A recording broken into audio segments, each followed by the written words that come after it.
आणि या नद्या बर्बाद कोण करतंय? आपणच करतोय. कशाच्या नावाखाली? धर्माच्या नावाखाली. ही गंगेची परिस्थिती आहे. आतापर्यंत 33,000 कोटी रुपये खर्च झाले त्याच्यावरती. तुम्ही आता तो महंत बघितलात, ज्याला बोटीतनं तसाच्या तसाच टाकून दिला.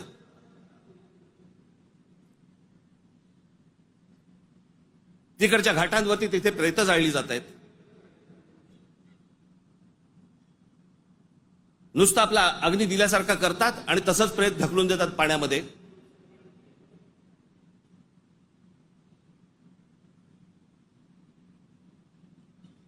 हा कोणता धर्म?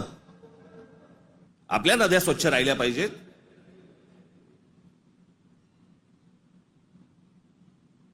या सगळ्या नद्यांवरचे जे काही मधले मधले भाग आहेत, इतके गलिच्छ आहेत, इतके गलिच्छ. आणि या नद्या बर्बाद कोण करतंय? आपणच करतोय. कशाच्या नावाखाली? धर्माच्या नावाखाली.